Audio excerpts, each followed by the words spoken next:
Tractate Nedarim, page 70, we will start on page 69, 3 lines from the bottom of the page.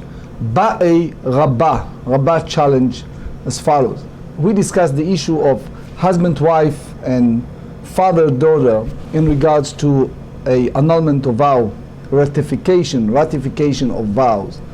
If, for example, the father said to his daughter, minor daughter, or the husband said to his wife, קיים לכי היום. מהו? מי אמרינן כמאן דאמר לה מופר לכי למחר, או דילמה לא אמר לה. So the question is this. He heard her making vow, and he said, I ratified, I basically annul, you vow, and he meant to say for the following day. So here is the question that the Rosh asked, Tosfot asked, Ran asked. The big question is how you treat a situation like that. You said that since it's today, it means the application is not today, it's tomorrow. Today the vow is in effect, but tomorrow is not. Or you said that since the statement made today is taking effect immediately. Tosfot asks, so what's the difference? So the difference is how far in time bounding, how far you go with this matter of ratification. The Shulchan Aruch, the code in Yoreh De'ah 237, said as follows.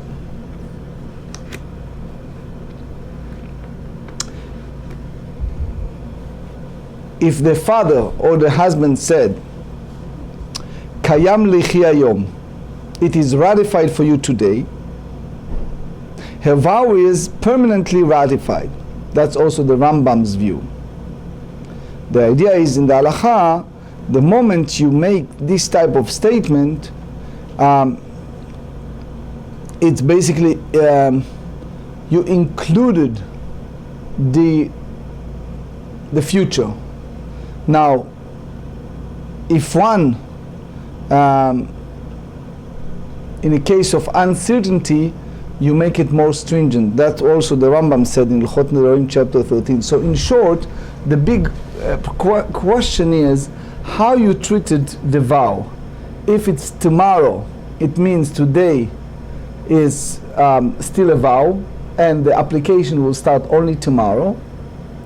Or since the expression is today, it's today. So we are now turning to page 70, top of the page. Im timtza lomar, if you tell me, halo amar la, he didn't say clearly, explicitly, this neder, this vow, mufar lach lemachar, it's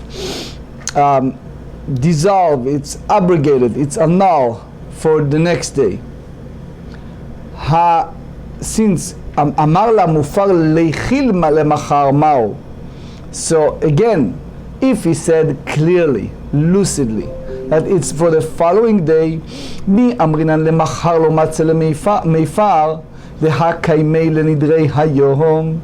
If you say that he cannot ratify, he cannot abrogate the neder of the following day because it's in effect today. So you make it today, you can't in advance, it's already happened. Versus or Dilma, or you may say, כיוון דלא אמר לה קיים לכי היום, כי כאמר לה מופר לכי למחר מהיום כאמר. If you say that he did not explicitly say to her, it is ratified to you today. He said it is nullified for you tomorrow. So you know what he's actually saying? That this matter of nullification begins for today, and therefore the vow is nullified. So the big question is, if the husband had the koach, or the father, to do kiyum neder, to do the application of the neder of today, and already announced that tomorrow will not be in effect. The Ran said, in both cases, this matter of neder, it's in effect today. The big question is, so what do you do the next day? Just a little heads up, at the very end of this parak, we're going to learn about the hafara, the matter of annulment. It's specifically al yedei dibur, by the expression. In order to do kiyum neder, fulfillment of the neder, it's enough that he think, chashav lekayem neder, he think about application of the neder, that it's already in effect. There is a book called Kol Aryeh. Also another book is called Or Sameach. Both pointed out from this sugya, from this Gemarrah, that the main discussion here is, we have a concept, you see it a lot in Chassidut writings, it's called machshava dibur maaseh. One is in the reflection, in the thought, one is the expression of your mouth, and then you have an action. Here they try to say that in a way it's enough thought, it's enough machshava, it's not the requirement of expression. So therefore it's kind of problematic, right? Because you need to have a clear expression when it's come to Nedarim. So there are school of thought that say that if the husband, for example, have in his mind to make it happen, so then it's in effect. But if he intend to express it in his word, kavanah b'dibur, so machshava lo maspika, the idea of thought is not sufficient. Ve'im timtza lomar, afilu hachi, even you want to say that since he ratified it today, keivan dekimo hayom, lemachar keman deitei dami, so therefore it's considering for the next day as kiyum neder, because his language, his expression is that this neder should be fulfilled today. Kivan dekimo hayom lemachar keman deitei dami. So since he did it today, so the next, it's like he said that the next day is considering as neder mekuyam. Amar la kayam lechi sha'a mau, but if he said it is ratified for you for an hour, so what do you do? What's the halacha? Mi amrin kemad amar la mufar lichi lachar sha'adami, it means that it's like a retroactive act, that it's going for the following hour. Or dilma halo amarla, he didn't say it explicitly, so you don't have a matter of hafarat neder. Im timtza lomar halo amarla mi amarla mai mi amrinan kevan de kimo. You said, okay, the neder fulfill 1 hour, it's done, it's already neder. Or dilma kevan de chule yoma bar hakama uvar afarau, since the entire day is a possibility for הקמת הנדר, הפרת הנדר, fulfillment of the vow, כי אמר מופר לכי לאחר שעה מהנה, since he said it's nullified for you after an hour, goodbye, it's ineffective. So they try to bring another source, it's Mishnah, in Tractate Nazir, page 20b. אשמע, הריני נזירה ושמע בעלה ואמר ואני. The wife said, I became a Nazirite. The husband heard that and said, oh, me too. So, ein yachol le'afer. So that's nikra dibur inui nefesh, that is like expression upon affliction person make upon himself. So therefore the husband or the father can ratify it. But if he said va'ani, so it's like kiyum, it's fulfillment. Ve'amai, why he cannot nullify or ratify her neder? Neima ואני יודע מה הוא על נפשי העבדה ונזיר, אבל הרי נזיר על ידי שעה אחת קיימה לאחר שעה בא להפר. So he said, I will be Nazir. So he take it upon himself. But who said that by saying me too, it means that he cannot ratify her? Maybe after an hour he can do it. Amai en yachol le'afer lav mishum dechivan dekimo kimo. You tell me that since it's once he ratified it by saying his vow on hers, even for an hour he has ratified it permanently and can no longer nullify it. So the Gemara rejected that and said, guess what? No, it is not the proper way of understand the reasoning of the Mishnah. Kasavar, the Tanakh hold, kol va'ani, anyone who said just va'ani, keman da'amar kayam lichi le'olam dami. It's like someone said, it's ratified for you forever, and therefore all the after mentioned question are therefore left unresolved. The following Mishnah have a very important concept. The idea is the right to ratify, to annul a vow from father to husband is basically two separate entities. It is not the way that one may think that since she was a minor, for example, who moved to the domain of the husband, so it's transfer. It is not a matter of transferring, it is just two separate entities that have the capability of ratification of vows. So here is the Mishnah speaks about a Na'ara, for example, she's 12 years and 3 months, she betrothed to someone. The father and the husband in partnership, they try to ratify, but one lost his right to do it. Met ha'av, if the father passed away, lo nitrokna reshut laba'al. So if the father of this young betrothed woman passed away, his right, his authorization, it does not revert to the husband. So it means the husband cannot nullify the young woman's vows by himself. However, the other way around, met habal, if the husband passed away, nitrokna reshut la'av.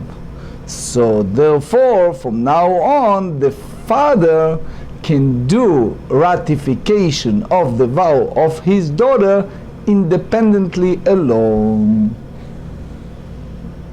Bazeh, this is the big chidush in the Mishnah. In this matter, yafe koach ha'av mikoach haba'al. The authority of the father is more than the husband, because it's not transferable. Met haba'al, the husband passed away. בדבר אחר, יפה כוח הבעל מכוח האב. There is another manner, the husband has more authority than the father. שהבעל מפר בווגר, והאב אינו מפר בווגר. That the husband annul her vow, ratified the vow at the time that she reached her adulthood, and the father not. Which means, we said many times, from the beginning of life until bat mitzvah, until the age of 12, it's called the time of minority, time of being a minor. Then we have 12 to 12 and 6 months. It's the na'ara period. It's in between that she gets a development of her body, etc., etc. And then from now on, is 12 and a half, she is already independent. So the husband can do that, can basically ratify her vow, not the father. Maitama. So the first part, the Mishnah tells us that if the father passed away, so the husband not received that authority. So they ask, what's the rationale? What's the reason? The Amarkra, because the Torah said in Book of Numbers, chapter 30, Bin Urea Beit Avia, been in her youth, in her father's house. Meaning, even the father is not there, it's considering in the father's house. Met habal, if the husband passed away, nitrokna reshut la'av. So the authority reverts to the father. Menalan, how do you know? Amar Rabba, Amar Kra. The Torah said in the book of Bamidbar, chapter 30, Vim hayoti yele ish undarea alea. If she be to her husband, and her vows are upon her. Hayo tihiye, it's a language of betrothed, and the way that they use the term of havaya, hayo tihiye, twice, it means that it was a double manner of betrothed, meaning she betrothed to one person, then she either divorced or became widow from him, and then she betrothed to another man. 70b, makish קודמי הוויה שנייה לקודמי הוויה ראשונה. The text, the verse juxtaposes the vow that was before her second situation, which means that happened when the first husband passed away, but before the second one betrothed, to the other one, the vow that first instance of being betrothed. מה קודמי הוויה ראשונה אב מפר לחודי, the same way as the first, which means before she engaged, the father alone is the one who ratified her vows. אף קודמי הוויה שנייה אב מפר לחודי. So therefore, when it's come to those vows preceding her second instance of being betrothed, her father nullifies them on his own. So the Gemara asked, Eima, you said Alachai Hanemile bindarim shelo nir'u la'arus, which means that these are vows that were not disclosed to the betrothed, which means those that he did not have the opportunity to either ratify or nullified. Aval bindarim shenir'u la'arus. But if the betrothed that he heard about them before he passed, lo matzei meifer av, maybe the father cannot ratify it after the betrothed, soon to be husband passed. So they said, I bindarim shelo nir'u la'arus. If you're referring to a vow that were not disclosed to the betrothed, so they said, bin urea beit avia nafka. So you derive from the bin in her youth, in her father's house. So it means as long as the young woman is in her father's house, even after the death of her betrothed, the father can nullify her vows. The Mishnah also said, "Bazeh koach yafe koach ha'av mikoach ha'abal." And then they said there's another thing, that the husband is more than a father, because in adulthood, beggar, he can do it versus the father not. Hechei dame, which means when is this circumstance that the betrothed can revert, can ratify the vow of his betrothed after she reached the age of adulthood.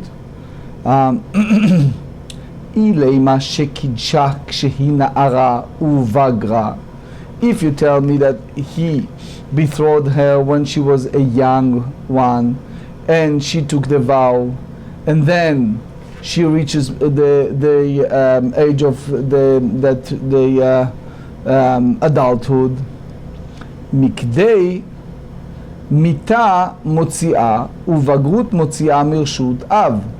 So you see here, the death of her father removes her from the father's authority, and then the attending her majority removes her from the father's authority. So you see, in both situations, the halacha follows the same notion. Ma mita lo nitrokna rishut labal.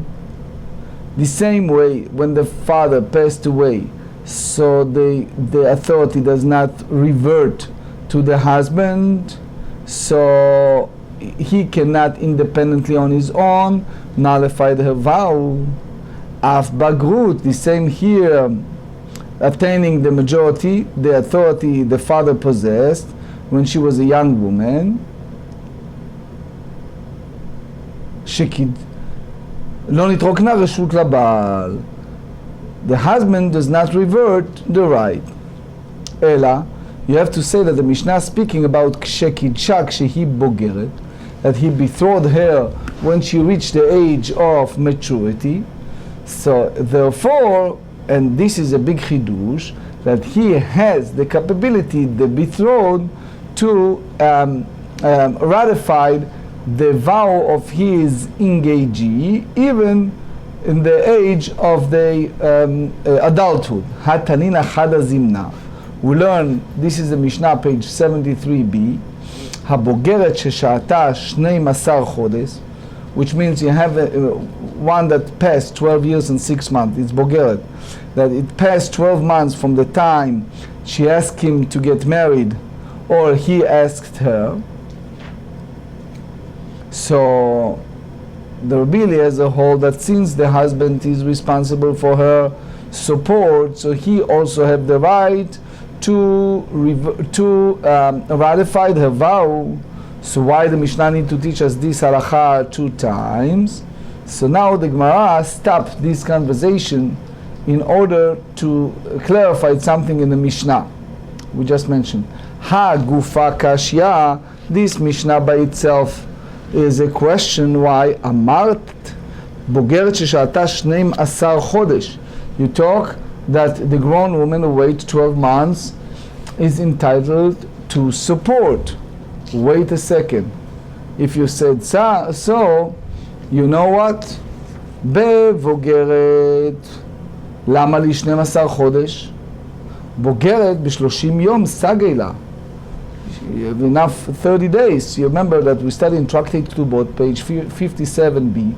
Rav Huna made a statement and he said, if she reached the age of adulthood in 1 day and she betrothed, you give her 30 days, the same as a widow. So you don't need to wait a 12 months period. Tani בוגרת וששהתה 12 חודש. You have to speak about grown women who waited 30 days and a young woman who waited 12 months. מכל מקום קשיא. So in any case, the fact that the Mishnah here teaches the halakha that is addressed in a different Mishnah, it's difficult. Why the Mishnah needs to teach us the din of Rabbi Eliezer 2 times?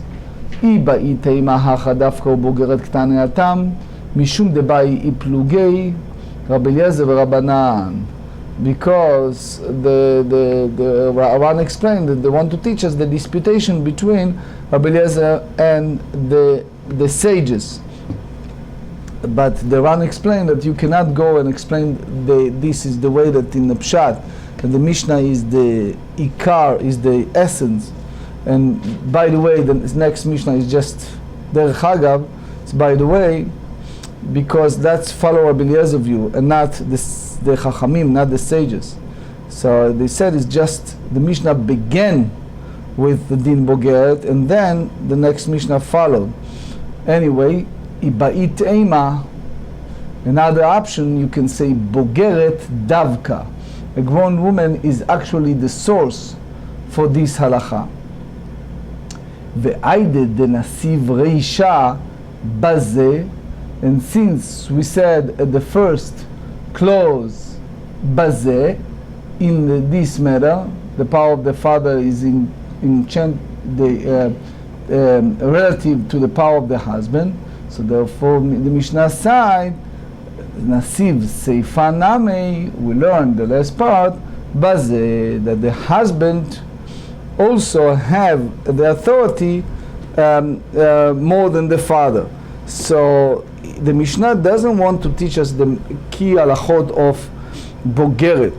It's just want to show us that in one case there is a possibility that the husband can have more authority than the father. But the centerpiece of this is the following Mishnah, and it's just a continuation of 2 Mishnah. That's the way Ran and Tosfot Chadashim explains. I would like to just conclude with halakha. in regards to this התרוקנות רשות. And that's basically the Shulchan Aruch Yoreh De'ah 234 elaborates and just give the vignette of that. If a young woman's betrothed died, she returned to her father's jurisdiction and he can nullify her vows on his own. A husband can nullify the vows of his wife, whether she is a young woman or a full-fledged adult. A father cannot nullify his daughter's vow after she has become an adult. If the father and husband of a betrothed young woman did not hear of her vow until after she reached majority, at which point she is no longer subject to her father's authority, her betrothed cannot nullify her vow on his own. So the Shach hold that a man cannot nullify the vow, his betrothed vow, after she attained majority, as a man cannot nullify his betrothed vow only in conjunction with the father. And the father no longer has authority over her, and that's the Rambam Ilchot Nedarim chapter 11. You can see a lot on that in Shulchan Aruch Yoreh De'ah 234.